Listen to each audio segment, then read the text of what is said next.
शिक्षकों की समस्याएं के संदर्भ में जो कार्यक्रम आयोजन किया गया है, इस कार्यक्रम के अगुवा विद्यालय के प्रधानाचार्य व वित्तविहीन शिक्षक संघ के जिला अध्यक्ष व अन्य हमारे गुरुओं के गुरु सब लोगों को मैं संस्था की ओर से गणित फाउंडेशन और व्यक्तिगत अपनी तरफ से सशक्त नमन करता हूँ।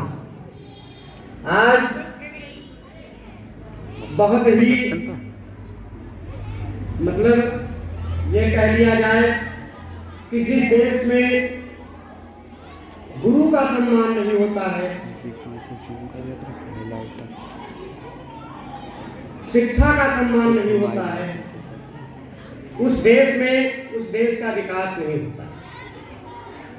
मैं अपने जीवन में, उम्र तो हमारी बहुत कम है, लेकिन मैं जब भी लड़ा, संघर्ष किया तो बड़े लोगों से ही मैंने संघर्ष किया, छोटों से कभी हमने संघर्ष नहीं किया।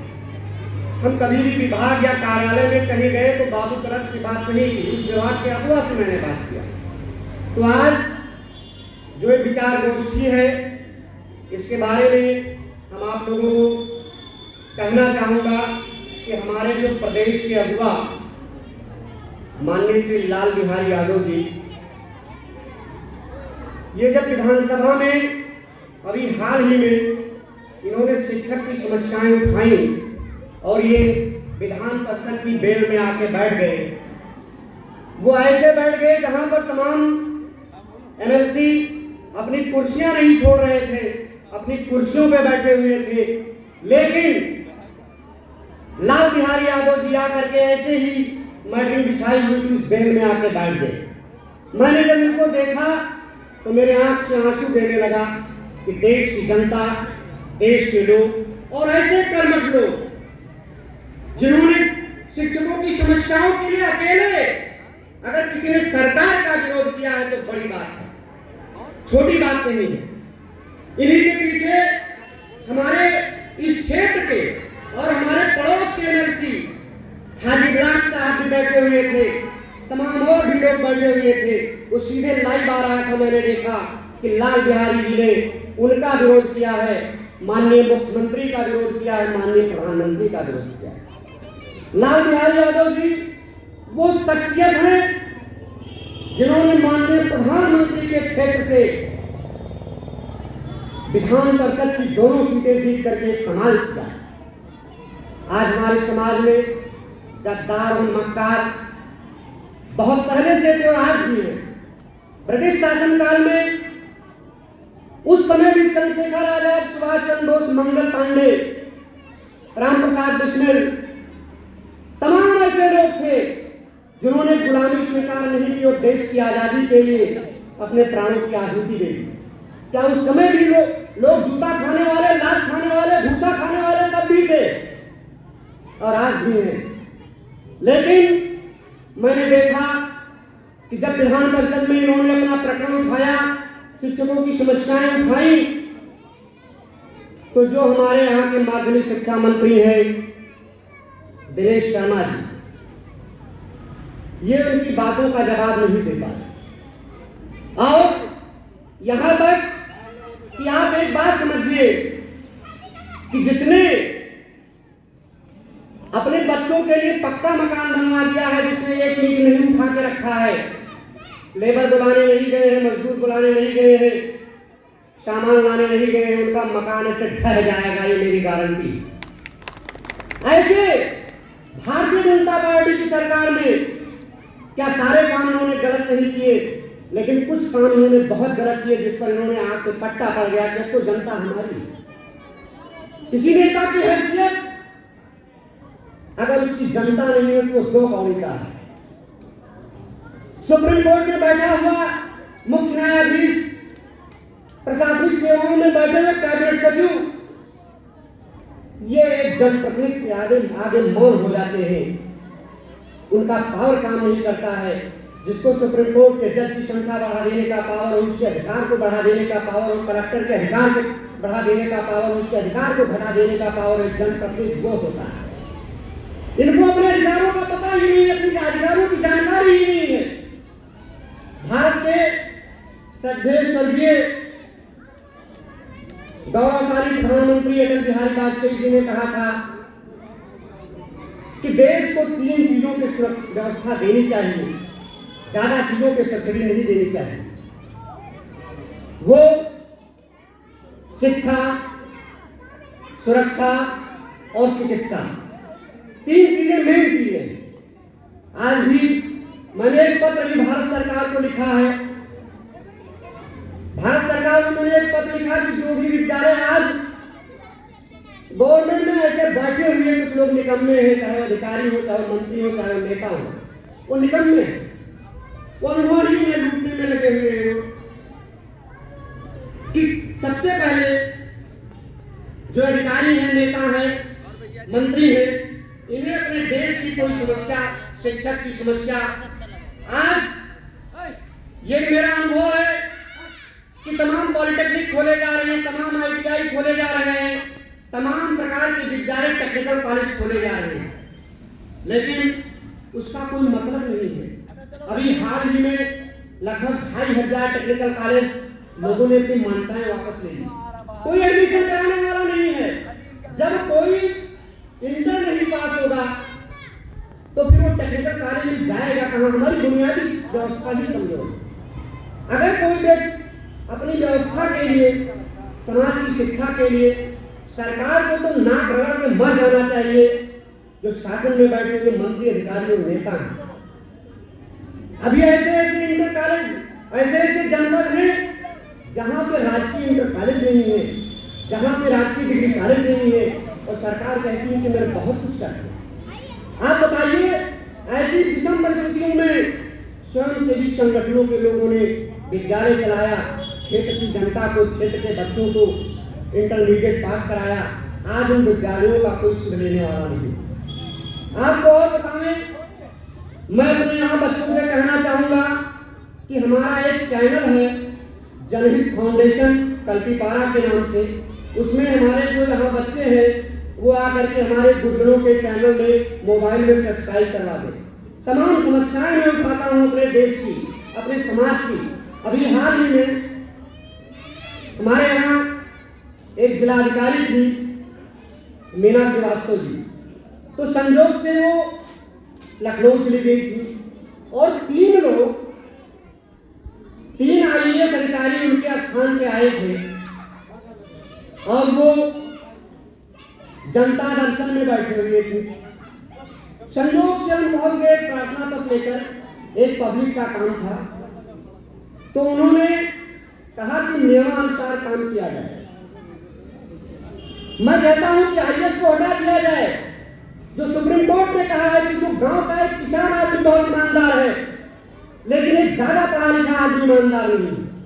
अभी हमारे यहाँ योगी आदित्यनाथ जी ने एक कार्यक्रम में बोले कि जो IAS अधिकारी हैं वो धन कमाने में लगे हुए हैं। अगर इस बात की व्याख्या की जाए तो समझिए कि IAS अधिकारी सबसे ज्यादा भ्रष्ट है। तो उन्होंने क्या लिखा कि नियमानुसार कार्रवाई की जाए। मैंने कहा महोदय, अगर ये नियमानुसार कार्रवाई होती तो ये प्रार्थना पत्र पिछले 2 साल से रगड़ रहे हैं, आप हमें प्रार्थना पत्र दीजिए, और आप अभी नए IAS में, आपको अनुभव नहीं है। जब मैंने ऐसे उनके सामने कहा, 3 लोग बैठे हुए थे, उन्होंने कहा अरे वो चश्मा उतारा। उन्होंने कहा हमारी 25 साल की जो है सेवा है न्यायिक विभाग में, हम वकील हैं, आप अनुभवहीन हैं। कलेक्टर तक कोई व्यक्ति अगर पहुंचता है तो कितने चैनलों के बाद उसने धक्का खाया है, तब वो कलेक्टर के पास पहुंचता है। वो तुम्हारी धमक नहीं है, कलेक्टर की धमक नहीं है कि उसके जो है कागज पे दस्तखत कर दिया जाए, उसका काम न हो। कहीं न कहीं हमारी मशीनरी, लोग कहते थे कि पाकिस्तान और बांग्लादेश में 95% भ्रष्टाचार है, मैं कहता हूं भारत में 100% भ्रष्टाचार। तमाम मामलों में, तमाम ऐसे मामलों में। अभी हमारे यहाँ के जिलाधिकारी सौरभ गुंडवाल जी हैं, 4 महीने अदालत पर नहीं बैठे और 2.25 लाख रुपए की तनख्वाह, एक गाड़ी, घोड़ा, बंगला, एक चकासी, सारी व्यवस्था उनके लिए। मैंने अपने YouTube चैनल के माध्यम से प्रकरण को उठाया और भेज दिया चारों तरफ। उसका ये हाल हुआ कि हमारे पास इनको बुलवाया गया और कहा गया कि वकील साहब अगर ऐसी कोई बात है तो इस पर हम तत्काल कार्रवाई करते हैं। उसके 7वें दिन से अदालत शुरू हो गई। और देखिए, मैं डरता नहीं हूँ। मैंने बताया तो कि मैंने अभय सिंह हमारे यहाँ कलेक्टर थे, नोकझोंक हो गई उनकी, हमारी बहुत ज्यादा कर रही। हमारे यहाँ सीडीओ थे एक शुक्ला जी, हमारी उनकी एक मामले को लेकर नोकझोंक हो गई, उनके ऊपर मैंने मुकदमा भी दायर किया। एक हमारे यहाँ संजीव श्रीवास्तव जी है, 20 वकील लेकर हमारे विद्यालय में आए और उन्होंने कहा कि शुक्ला जी मैं आपके पैर पकड़ता हूँ और उनके लिए उनको क्षमा कर दो। मैंने कहा कानून के तहत सीडीओ, कानून के तहत कलेक्टर है, लेकिन आज हमारे जो जनप्रतिनिधि हैं ये मक्कार और बेईमान। कल एक युवा कार्यक्रम, भारत सरकार का कार्यक्रम महाराष्ट्र इंटर कॉलेज में लगा हुआ था और हम गए हुए थे। उसमें अनुपमा जायसवाल जी और सुभाष त्रिपाठी जी थे, माननीय डीएम साहब जी, सारे लोग उसमें मौजूद थे। हमने ये देखा कि सारे लोग केवल ऊपर की बात लिख रहे हैं, नीचे की व्यवस्था नहीं देख रहे हैं। अभी हाल ही में 10 दिन पहले एक हमारे यहाँ के विधायक हैं इकौना क्षेत्र के पांडे जी, तहसील दिवस में मैंने पहली बार उनको पेपर में फोटो लगा हुआ था कि तहसील दिवस में बैठे हैं। शायद यही अगर पूरे भाजपा के नेता, भाजपा के विधायक, एमपी और सांसद तहसीलों में अगर बैठते, जनता की सुनवाई के समय बैठते, तो अधिकारी उनको डरते और समझते सारी परेशानियों को। किसी ने कोई प्रार्थना पत्र दिया है, अधिकारी बेलगाम। अगर दोस्तों पढ़ा लिखा कोई होशियार नहीं होगा, कर्मठ नहीं होगा, ईमानदार नहीं होगा, जरूरत बुद्धिमान की नहीं है, जरूरत कर्मठता की। जो जब कर्मठ होगा, ईमानदार होगा, सत्य होगा, फिर उसको जो है उसकी शासन व्यवस्था बहुत बढ़िया है। फिर मैं जो आप लोगों को बता रहा हूं कि वो जो 3 आईएएस बैठे हुए थे और उन्होंने प्रार्थना पत्र को हमारे देखा, उन्होंने कहा हमें सम्मान की प्रार्थना पत्र दीजिए, तुम अभी लड़ते हो। शायद इसमें कोई नहीं कह पाएगा, लेकिन जब हमने ये बात कहा तो उन्होंने हमारी तरफ देखने लगे। उन्होंने कहा अरे, हमने कहा आप अनमोहीन हो गया हो, कोई नौकरी नहीं कर पाओगे, और प्रार्थना पत्र मैंने लेकर चल दिया। हमारे साथ एक अनिल शुक्ला जी भी एडवोकेट है, वो भी साथ में थे। तब तक एक गण उल्टा आया कि अरे बाबू जी आप नाखुश मत होइए और डीएम साहब आपके प्रार्थना पत्र विचार करें। फिर मैंने वो लेकर हमने कहा महोदय आप ये देखते कि एक वकील कोई प्रार्थना पत्र लेकर के आया है तो आप उस पर गौर करते। देखिए बात क्या है, वकील का मतलब क्या होता है। आपको तो नियमानुसार अगर काम होता तो 2 साल से प्रार्थना पत्र लीड कर रहा है, चल रहा है, पढ़ रहा है, घट रहा है, कोई नहीं सुन रहा है। आईएएस, पीसीएस इनको हटा दिया जाए। मैंने एक पत्र भारत सरकार को लिखा है कि तहसीलों में जो एसडीएम है डायरेक्ट आईएएस बना दिए गए हैं, उनको मुकदमा में कार्रवाई लिखना नहीं आता, आदेश करना नहीं आता है, तो क्यों न वहां पर एक 3 वकीलों की एक कमेटी बैठा दी जाए। अरे मुकदमे नहीं लगेंगे सुनवाई के लिए, जो आज मुकदमों का अनुमान लगा हुआ है, अधिकारी कोई बात नहीं सुन रहे। जनता हमारी अगर जातिवाद में बटी रहेगी, क्षेत्रवाद में बटी रहेगी कि फलाने हो जाए, धमाके हो जाए, तो उसका कोई निराकरण नहीं होगा। मैं लाल बिहारी यादव जी के चरणों में सख्त नमन करता हूं कि 20 विधायक बैठे हुए थे और कोई विधायक उठ करके बेल में नहीं आया कि मैं तुम्हारी बातों का समर्थन करता हूं। अरे विधायक हो एमपी हो, क्या मतलब है, खा के मर जाओगे, ऐसे पन्नों के पृष्ठ बन जाओगे, खाली तुम्हारे लड़के कहेंगे कि कभी हमारे बाप दादा जो है एमपी एमएलए थे। लेकिन लाल बिहारी यादव जी ऐसे लोग, तमाम ऐसे लोग हैं जो लोकसभा में, विधानसभा में अपनी बातों को रखते हैं, लोगों की समस्याओं को रखते हैं, उस पर जो है उनको नहीं, उनका पूरा समाज याद करेगा। मैं जो फोटो हमने ली है वो अपने बुजुर्गों के मैं मोबाइल पे भेजूंगा, लेकिन आप हमारा एक चैनल सब्सक्राइब कर लीजिए। बोल रहा हूँ, जो लोग ना समझ पाए वो लड़के आकर के उनका देख ले, जनहित फाउंडेशन तलतीपारा, आप लोग अपनी मोबाइल खोल लीजिए और देखिए इस पे। मैं ऐसी ऐसी चीजें भेजता हूँ और ऐसे ऐसे अधिकारियों से मैं टक्कर और लोहा लेता हूँ जहां पे कोई बात नहीं कर पाएगा, कोई समझ नहीं पाएगा कि हमें क्या करना चाहिए, क्या नहीं करना चाहिए। आज जो ये कार्यक्रम है, बताइए 80,000 रुपए पाने वाला अध्यापक, 70,000 रुपए पाने वाला अध्यापक, दीपावली के अवसर पर मैंने एक सरकार ने बोनस दिया। आप हमारी बातों को गौर कीजिएगा। गवर्नमेंट ने दीपावली के अवसर पर उन लोगों को बोनस दिया जो 80,000 पा रहे हैं, 70,000 पा रहे हैं, 1 लाख पा रहे हैं। गवर्नमेंट ने उनको बोनस नहीं दिया जो 1,500 रुपये का रसोईया खाना बनाती है, 11 महीने का जो है वेतन पाती है। शिक्षा में जो 11 महीने का वेतन पाते हैं। बिजली कर्मी है जो मात्र जो है 6,000 रुपये खंभे पे लटक जाता है। आंगनबाड़ी 5,000 पे मरती है। कोरोना काल में घर घर जाकर के उस आंगनबाड़ी में एक घर को छान डाला है। आशा बहू जो 2-4 हजार रुपये पाती है, गवर्नमेंट ने उसको बोनस नहीं दिया।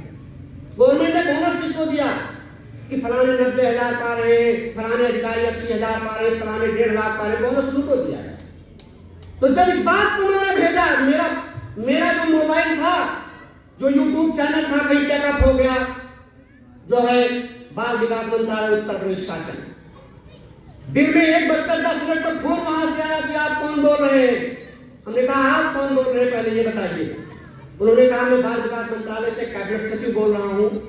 आपने एक वीडियो वायरल किया है जिससे जनता को आप भड़का रहे हैं। हमने कहा कौन सा वीडियो आप बताइए। उन्होंने बताया कि आप बता रहे हैं 80,000 पाने वाला बोनस, उसको बोनस दिया गया है और 2,000 रुपये पाने वाले को बोनस नहीं दिया गया है। हमने कहा इसमें गलत क्या कहा, आप बताइए। वो भारत का नागरिक नहीं है कि वो काम नहीं करता है। महंगाई 80,000 वाले के लिए 1,500 वाले के लिए महंगाई नहीं है, वो देश का नागरिक नहीं है। उन्होंने कहा आपके खिलाफ कार्रवाई करके बंद करवा दूंगा। आप बात नहीं कर पाओगे। मैंने कहा आज ही तुरंत भेजो, आज भेजो, मैं तुरंत चलता हूँ जेल को। तुम्हारे ऐसे लड़कार शासन में बैठे हुए हैं। ये तो सरकार को तब दिखाई पड़ेगा जब चुनाव होगा। सरकार को गवर्नमेंट ने 15 साल हमारे यहाँ उत्तर प्रदेश में बहुमत की सरकार नहीं बनी। याद रखिए, मेरी बातों को ध्यान रखिए। 15 साल में सरकार ने देखा बहन मायावती जी को, उन्होंने भी यूपी हमारी है तो दिल्ली की बारी है, उनका एक नारा था, हमें याद कि यूपी हमारी है तो दिल्ली की बारी है। यूपी में लोग मर रहे हैं। अगर कोई अधिकारी या कोई नेता अगर वो जन शिकायत पर, मैं कहता हूं कि यूपी न छोड़े, मुख्यमंत्री अपनी कुर्सी न छोड़े और ओबी में बैठ जाए, लेकिन अगर कोई शिकायत आई है कहीं से, उस पर ध्यान दे दिया जाए तो कोई सरकार नहीं गिर सकती है। यह मेरा दावा, कोई सरकार नहीं गिर सकती है। आप जो है अधिकारी बैठे हुए हैं, आप एक दरखास्त लेकर के जाते हैं, आपका खेत कोई कब्जा कर रहा है, आपका खलिहान कोई कब्जा कर रहा है, आपके गांव के आपकी कोई जमीन जायदाद कब्जा कर रहा है, वहां उन्होंने लिख दिया क्षेत्रीय लेखपाल को नियमानुसार कार्रवाई हो, और कंप्यूटर में बैठे हुए हैं, और वहीं से उन्होंने रिपोर्ट लगा दिया कि वहां सारा काम हो गया। अरे जनता एक बार जाएगी, 2 बार जाएगी, कितने बार जाएगी। तो मायावती जी को देखा, अखिलेश यादव आए, उनको देखा, योगी जी को और ज्यादा वोटों से जिताया कि तुमको देखा। जितने भी विधायक एमपी और एमएलए हैं बीजेपी के, हमने देखा है वो केवल 10 महीने हैं। क्या है वो? जो आका कहने वही माना जाए। तब क्यों न पूरे देश में एक ही चुनाव करा दिया जाए, कोई प्रधानमंत्री पद से लड़े, बाकी विधायक एमपी का क्या काम है जब केवल 1 मान ही 10 मान है। जरूरत क्या है? आज हमारे 425 विधायक, 403 विधायक, 545 सांसद, वो इसलिए सब जगह से जोड़े गए कि भारत कहीं नदियों के किनारे बसा हुआ है, तो कहीं जंगलों के किनारे बसा हुआ है, तो कहीं डिजर्टों पे बसा हुआ है। सारे लोगों की अलग अलग समस्याएं हैं, तो वो अपनी समस्या को उठाएगा लोकसभा में, अपनी समस्या को उठाएगा विधानसभा में। लेकिन जब आपको कोई विधानसभा में उठाना ही नहीं है, तो फिर उसका मतलब क्या? तो एक ही मैन जिताया जाए, सारे लोगों को क्यों जिताया जाए? इतना खर्चा क्यों दिया जाए? आज इस धरती पर बहराइच में हमारे जो लाल बिहारी जी का कार्यक्रम आयोजित किया गया है, मैं एक कार्यक्रम नहीं मान रहा हूं, मैं मान रहा हूं कि उन्होंने वित्तविहीन शिक्षक को सरकार को जगाने के लिए, कान में तेल डालने के लिए पैदा किया।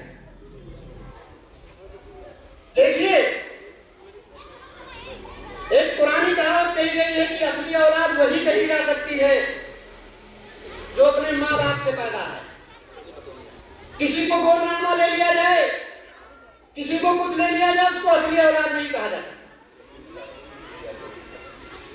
तो इस तरीके से वित्तविहीन से तमाम पहले भी लोग जीत के गद्दार गए, वहां उन्होंने सौदा कर लिया, हमें आपको बेच दिया। लेकिन शायद बहुत से लोग नहीं जानते हैं, क्योंकि विधान परिषद की सीटें केवल स्नातक लोग ही देते हैं वोट। हमारे लाल बिहारी यादव जी ने कहा कि मैं जीतूंगा तो केवल प्रधानमंत्री के क्षेत्र से लड़ूंगा तो उस पहलवान से लड़ूंगा जो देश का नायक है, दूसरे जगह से नहीं लड़ूंगा। बाहर से आमंत्रित किया गया, लेकिन लाल बिहारी जी ने नकार दिया और उन्हीं के क्षेत्र में जाकर के प्रधानमंत्री जी को उन्होंने परास्त किया। वहां की जिलाधिकारी कौशलनाथ शर्मा जी थे, हमने सुना, पेपरों में पढ़ा, लाल बिहारी यादव जी ने अपनी बात को प्रमुखता के साथ रखी कि ऐसा न हो कि हमें हरा दिया जाए। कौशलनाथ शर्मा जी ने कहा कि इस बात को आप भूल जाइए, मेरा ज्यादा से ज्यादा ट्रांसफर होगा, लेकिन जो होगा वो ईमानदारी से होगा। ये बात तो उन्होंने ऊपर से कहा, क्योंकि कलेक्टर है वो भी शासन के अधीन है, अलग नहीं है, लेकिन वो अपनी पूरी ताकत के साथ जुटे रहे और उन्होंने जो है विधान परिषद की दोनों सीटें बनारस क्षेत्र से जीत लिया। तो इस तरीके से अगर अनुभवी होते, बीजेपी से शिक्षक बिल्कुल नाराज है, शिक्षक का उसने ध्यान ही नहीं दिया। 1,75,000 शिक्षा मित्र हटा दिए गए, कम से कम 70,000 प्रेरक थे वो हटा दिए गए, कस्तूरबा गांधी बालिका विद्यालय में पढ़ा रहे थे वो हटा दिए गए, वित्तविहीन शिक्षक थे उनका ध्यान नहीं दिया गया। अब आप बताइए फिर किसका ध्यान आपने दिया? एक आईएएस प्रमोशन होकर के पीसीएस आईएएस हो सकता है, एक जुडिशरी में मुंसिफ जज हो सकता है, एक मंत्री साधारण मंत्री कैबिनेट मंत्री बन सकता है, तो क्या एक शिक्षा मित्र का प्रमोशन नहीं हो सकता? कस्तूरबा गांधी विद्यालय में पढ़ा रहे थे, अखिलेश यादव जी ने इस बात कही कि अगर महिला नहीं मिल रही है तो क्या पुरुष को मौका न दिया जाए? अरे महिला जब तक तैयार होगी तब तक तो जो पढ़ने वाली हमारी जनरेशन वो बेकार हो जाए, तो पुरुष को मौका दिया जाए। ये अंधी सरकार, बेवकूफ और अनुभवहीन गवर्नमेंट सारे लोगों को है। आप बताइए, अरे 1,75,000 शिक्षा में हटा दिए गए। नृपेंद्र मिश्रा एक ऐसे आईएएस थे जिनके लिए 545 सांसदों ने मथा और उनको नया पोस्टिंग दिया, क्योंकि वो रिटायर हो गए। और 1,75,000 शिक्षा मित्रों के लिए कानून नहीं बन पाया। बाबा भी लाल कपड़ा पहने टहल रहे हैं, उन्होंने भी इस बात को प्रमुखता से नहीं रखा। हमारे यहाँ जितने भी 7 विधायक हैं, 2 एमपी हैं, कोई माननीय लाल बिहारी यादव की तरीके से देश में नहीं बैठा कि ये भी देश के नागरिक है, 20 साल इन्होंने पढ़ाया है। लड़के का नाम इन्होंने तब पूछा जब तो स्कूल खोलने वाला नहीं था, आज इनको तुमने हटा दिया। सुप्रीम कोर्ट को, बाएं गेट से सुप्रीम कोर्ट को, मैं उस न्यायाधीश को भी चैलेंज करता हूँ, उस न्यायाधीश को भी कहता हूँ कि लोलुपता में दीवारी करेंगे, उससे सीनियर लोग सुप्रीम कोर्ट नहीं पहुंच पाए और 1 लाख शिक्षा मित्र को हटाने के बाद, 1,75,000 शिक्षा मित्र को हटाने के बाद 3 महीने के बाद ही भारत सरकार से रिपोर्ट चली गई कि दीवारी चंद्रचूड़ को सुप्रीम कोर्ट का जज बना दिया है।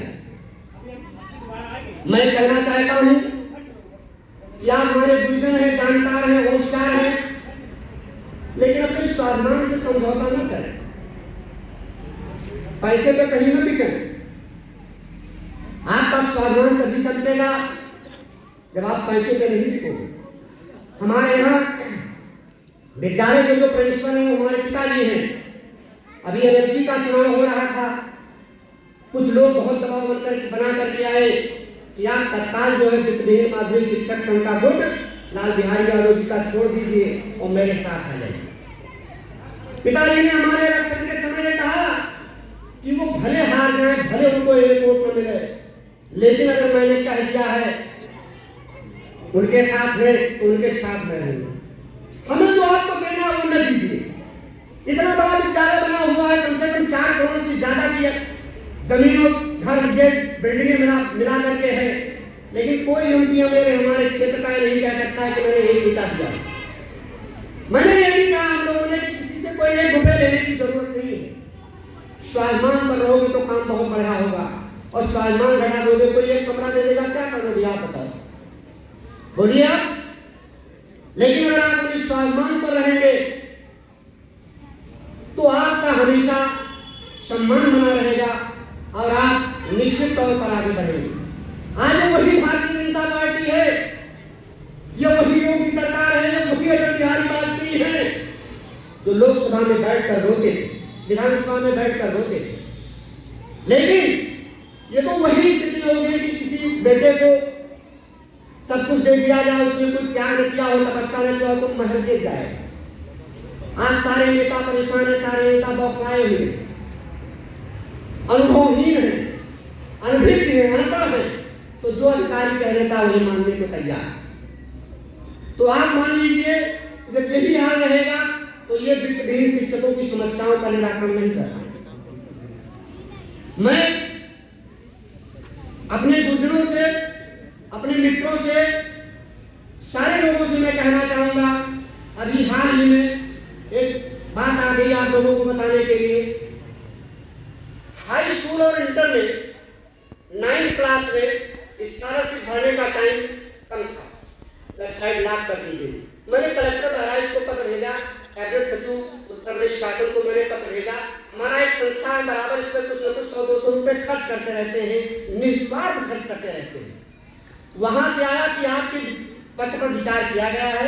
इन्होंने 15 दिन तो बढ़ाया, उसमें बताया गया कि विचार किया गया, 15 दिन बढ़ा, लेकिन साइड आगे नहीं खुली, केवल खुलता था आगे, उसमें किसी का जो है फॉर्म फिलअप नहीं हो पाता। फिर मैंने मन की बात कार्यक्रम भारत सरकार को भेजा, तब तक ये पता लगा कि अब वो जो होना था वो हो गया, अब आगे कुछ नहीं होना। तो जब सरकार में ऐसे लोग बैठे हुए हैं जिनको किसी चीज का अनुभव नहीं है, किसी चीज की जानकारी नहीं है, केवल आप एयरपोर्ट बनवाने से आपका काम चलेगा, हाईवे बनवाने से काम चलेगा। अरे हमारे पेट में कोई व्यवस्था नहीं होगी खाने की रहे तो हम क्या कर सकते हैं आप बताइए। शिक्षा की व्यवस्था नहीं है और तमाम चीजों की व्यवस्था गवर्नमेंट की नजरों में नहीं है। क्या एक शब्द में कहना चाहूंगा, नहीं कहना चाहिए, सरकार प्राथमिक स्कूलों में एक तरफ रंगाई नहीं हुई, दूसरी तरफ 50,000 आ रहा है। एक कुर्सी की कीमत जिसपे बच्चे बैठते हैं 4700 रुपए, गवर्नमेंट वहां 4700 देने को तैयार है। और प्राइवेट स्कूल अगर कहीं कोई चल रहे हैं जहां सरकार आज भी इंटर कॉलेज, डिग्री कॉलेज नहीं पहुंच बना पाई है, उसको 1 रुपए देने को तैयार नहीं। तो आने वाला जो समय है इस पे हम आप लोगों से निवेदन है कि अपनी बात को प्रमुखता से फैलाएं और बहुत करने से कोई बात कहें, कोई लंबी हो या अमेले हो, उससे आप डरे मत। आप अगर अपनी बात नहीं कहते हैं तो सबसे ज्यादा धक्का आप ही खाएंगे, कोई नहीं खाएगा। आप अपनी बात अपने हक के लिए अगर कहते रहिए, जिससे कि आपकी सुनवाई होगी। तो मैं ज्यादा बात न कह करके अपनी बातों को विराम देता हूँ और मैं ये कहना चाहता हूँ कि जो हमारा चैनल है, अगर कहीं किसी को समस्या है तो बात हमें हमारे चैनल तक भेजे, हम उसकी बात आगे बढ़ाएंगे, DMSP तक बढ़ाएंगे, सारे लोगों तक बढ़ाएंगे, शासन तक बढ़ाएंगे और आपकी समस्याओं को निराकरण कराएंगे। ऐसा नहीं तमाम समस्याओं का मैंने निराकरण किया है। तो आज मैं अपनी बातों को जय हिंद।